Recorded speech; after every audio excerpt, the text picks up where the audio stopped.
You are one decision away from changing your life. And you have to accept that. You're one new meeting, one new relationship, one new contact, one new action, one new decision away from shifting your life from where it is right now to a totally different place. So what's the decision? You already know. I could go backstage now. There's something you've been hesitating on. There's a contact you need to make, isn't there? There's a job you need to quit. There's a relationship you need to engage in. Maybe there's a relationship you need to leave. I don't know what it is, but I know there's a decision that you need to make to take you to the next level, just like I know that's true for me. Because decisions shape our destiny when they're backed up by some massive ass action.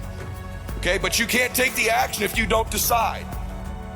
People avoid being desperate. Think of the fact they come here tonight and they're down. They're not where they want to be financially. Their relationships aren't what they want. Maybe they're in a desperate place, and you might think that's a negative thing. But when you're in a desperate place, you take the best actions. Desperation is a great place to be. Those of you that are achieving, one of the reasons the achievement is slowed down is you've allowed yourself to feel less desperate. When you were broke and starting your business, or when you were brand new in your relationship and you were desperate to get her to love you or desperate to get him to love you, you took massive big action. How many of you are moms in the room? Raise your hand. You moms, if you woke up tomorrow morning and your baby wasn't in their bed, would you be desperate right away, yes or no? Big time desperation. You wouldn't be thinking about what you need to do. You'd be acting, wouldn't you? You'd immediately make the decision. You'd take massive action. You'd search the house. You'd go into the street. Would you worry if your makeup was on right? How you looked? What people thought about you? You wouldn't, would you? Have to have the perfect plan to go find your baby that's missing. You wouldn't need any of that because you were desperate. So when you remove desperation, all this bullshit creeps into your life where you think you have to have the perfect plan and look the perfect way and have the perfect thoughts and be all zen and perfect. What you need is to be desperate. What you need is to get after it. And I want you to get desperate to make that decision. Why? Because our obsessions become our possessions. What you obsess about most regularly, you will eventually possess in your life. The challenge for most people, sisters and brothers, is that we obsess on the things we're fearful of, what we don't have, what we're worried about.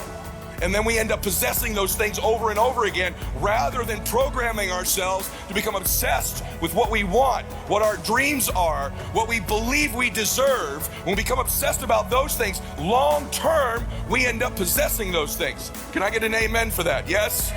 Yeah, most of us don't replace the external parts of our lives because those things happen naturally without thought. The external results of our life, in order to replace ourselves with the next best version, requires intention, requires obsession, requires desperation. Everyone with me on that, say yes. So it's not unnatural to change. Your friends that think you're crazy to have started your business or come to a seminar or spend money you don't have, they're the crazy ones. It's unnatural to be the same person you are right now next year. For all of you in here, the 35-year-old you should be gone next year forever, and there should be a brand new, better 36-year-old. You 20-year-olds, there should be a better 21-year-old next year. You should constantly be replacing yourself just like your bones do, just like your lungs do, just like your cells do. It's natural to be replacing ourselves, but we're around people who aren't, so we think it's natural not to. So the way that I changed my life first is I worked on my identity. Your identity is the thoughts, concepts, and beliefs that you hold to be most true about yourself. Stay with me. Here's how it works. This is how life works. I can teach you all of the mechanics of winning, but winning is about 75% psychology, about 25% mechanics. And if you can't get the psychology part right, you can do all the actions perfectly, and you've proven this to yourself several times and still not produce the results you want. Here's why. Your identity is like a thermostat setting for your entire life. So there's a thermostat in this room. It's set the room to a temperature. Let's just say it's 75 degrees. Guess what sets the temperature for the entire room? The thermostat. This is how life works too. It's not the external things that enter our lives that dictate what our life is like. In this room, if we open the door and hot air blew in here, 90 degrees of air blew in, right? What would the thermostat do? It would regulate the room, turn the air conditioner on, and cool the room back to 75 degrees. Am I right or am I right? That's what happens in your life. You have a thermostat setting for your relationships, for your faith, for your money, for your wellness, for your body, for your spirituality, for your business. And what's happened to you over and over again is you start to get you're a 75 degree, or let's say in business, and you start to get it going, don't you? It's going better than it's ever gone before. The results are incredible. And then all of a sudden, 90 days later, you've cooled your life back down to 75 degrees again. You've had great relationships in your life, but you're 75 degree or inside. The relationship's beautiful, it's wonderful, everything's incredible. 90 days later, you've cooled it back down to 75 degrees. In your body, you had a 75 degree identity physically, and you got in shape, you started eating good, you were working out, you're a 90, 95 degree body. 90 days later, you cooled it back down to 75 again. This regulates everything in our life. So you can't get out over your skis. You can't exceed your identity long term. It'll never happen.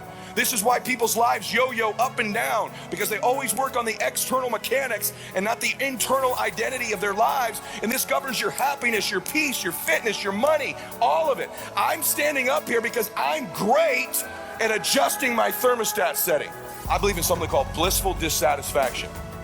There's a misnomer in the world that, man, for a lot of competitive people, drivers are like, hey, if I enjoy myself right now, I'm gonna lose all my drive. I'm just gonna delay my happiness. Number one problem in the world today is people say, I'm gonna delay my happiness until a future time. Once I get that relationship, then I'll let myself be happy. Once I have the house, then I'll be happy. Once I have the car, then I'll be happy. Once I have the promotion, I'll be happy. Once I have a certain amount of money, then I'll be happy. The problem is you have to bring you to all those places. And people think if I let myself enjoy my life right now, I might lose my edge. The athletes I coach think that all the time. Nothing could be further from the truth. In fact, if you don't enjoy the victories as you go, your brain doesn't produce any dopamine, and you actually lose the desire to continue to perform. There's a direct correlation between celebrating your wins and wanting to do more of them. See, when I was broke, and I was broke longer than I've been rich, you know what I'd always do when I walk into a store? I'd never get what I wanted. I'd always check the price tag. What's it cost? What's it cost? What's it cost? What's it cost? And when you're always looking at what it costs, you never get what you want. And a lot of us do that in our lives. Every day we're repeating to ourselves, what's this costing me? The sacrifice I'm going, I don't know if I can go anymore. What's it? And you lose what you want. You gotta quit negotiating the price. Right now, make the decision that any price is worth it as long as it's legal, ethical, and moral for you to make your family proud of you, for you to make your dream happen. Stop negotiating the price. This negotiation you keep doing in your mind. Is this really where I'm supposed to be? Is this what I'm supposed to be doing? Steals all your energy. It steals your focus. But those of you that get laser focused, become totally immersed in your dream, that know those babies of yours, your parents, guess what? They're worth the sacrifice. Probably when you were a little one, I got 3 minutes, guys. Probably when you were a little boy or a little girl. Here's what I'll bet. There was somebody in your life at some point, I pray, that made you feel special. Maybe one. Maybe they've even passed away. Maybe it was a grandma or a grandpa or a parent. It's got chills. Or a coach or somebody that they made you feel special. Mine was my papa. I'm named after him. I'm Edward III. We'd ride in his van on Sundays to go get donuts, and I'd sit there and he'd just look at me and say, Eddie, you're the special one. And I look at him, I say, I am, Papa. He goes, you're my favorite grandson. He had 15 grandkids. He'd always tell me, you're my favorite. He probably told all of them, but I get chills right now. He made me feel special. Can you remember that person in your life and how they made you feel when you were a little boy or a little girl? You just felt something with them, didn't you? Man, I was born for a reason. I'm special. I'm supposed to be somebody. I'm supposed to make a difference in my life. Let me tell you something. Whoever that person was, if you were blessed to have them, listen, they were right about you. And maybe over the time of your life and your childhood and grade school, and you get into the world and business doesn't work and a relationship and you forget. But I'm here to remind you tonight they were right. And what you're really after is that feeling. What you're really after is the way they made you feel is living up to it. Because at the end of our lives, I don't know whether or not you're going to live, but I know for sure you're going to die. And I don't know whether or not you're gonna live before you die. Most of us are not living because we're so worried about what everybody thinks about us, or maybe what we don't feel about ourselves. Let me say something to you real clear. If you spend the rest of your life worrying about what everybody thinks about you, someday you'll never have to worry about it again, because when you die, nobody will remember you were here. Stop worrying about what these people think about you. Live your dream. Worry about the people you love. And by the way, I know some of the very people you're doing it for are the ones not supporting you. They're the ones telling you to quit. They're the ones giving you heck. Just do it anyway. I have this theory that someday when I die, and as a Christian I believe I get to meet the Lord. I don't care if you believe it's energy, Allah, I don't care. But I have this belief that when I die, he'll say, well done, good and faithful servant. But here's what I think happens. I think he introduces me to the man I was born to be, the destiny version of me. I think you get introduced to that woman someday. This is who I made you to be. This is who you could have been, man. These are the experiences, the people you could have helped, the contribution, the moments, the memory, the magic, the way you could feel about yourself. Meet him, meet her. This is who you were born to be. To me, heaven, I don't know what it looks like. I don't know if it's energy or a place you go, but heaven to me is when I meet that man, we're identical twins. I did it all. And he goes, man, I've been watching you. And I go, brother, I've been chasing you all my life. He goes, you caught me. I watched you. I'm so proud of you. You did it all, right? Hell would be meeting that person someday and you're total strangers with them. I don't want you to have that happen at the end of your life, where all these things you were capable of, all the possibilities, all the moments, all the travel, all the trips, all the help, all the contribution, none of it happens because you won't fight for your family. You won't get obsessed for what you want. You won't transfer energy to people. You won't stop negotiating the price. You won't program your reticular activating system. You won't work on your identity. All that's on the line is your dadgum life. That's all, just your life. That's all we're talking about here is just you, your precious soul, who's enough, who's got greatness in them, who can do whatever he or she ever dreamed of. If they'll just start believing it, if they'll start taking massive action. You were born to do something great with your life. You were born to do something magic in small ways, in big ways, in quiet ways. Maybe it's not gonna be millions of dollars. Maybe it's gonna be one person you inspire with your story, what you overcome. One kind word, one message, one moment with one person can change the world.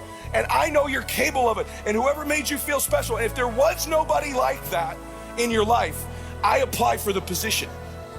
If you're with me daily in my podcast, in my media, in my social media, I apply for the position to believe in you because I know how great you are. I know what you're capable of. I know this, your dream's gonna be tattered all the time. Sometimes you just gotta hold it together with hope. Sometimes you gotta hold it together with a little Velcro, right? I don't know what you gotta hold it together with, but here's what I know about you last. Listen to me. You were born to do something special with your life. You're not invisible. You're loved. You're cared for. You're cherished. You're believed in. You came here with a purpose. I don't say that to inspire you. I try to give you some tools to help you. I've got hundreds of other tools I can help you with if you follow my stuff. I'm existing in the world for the next 50 years just to serve people, just to help you, just to hopefully contribute to your life, to be a tough guy and tell you to fight, but to be your biggest advocate and your biggest believer as well. So I'm over on my time. God bless you and max out the rest of your life. Thank you.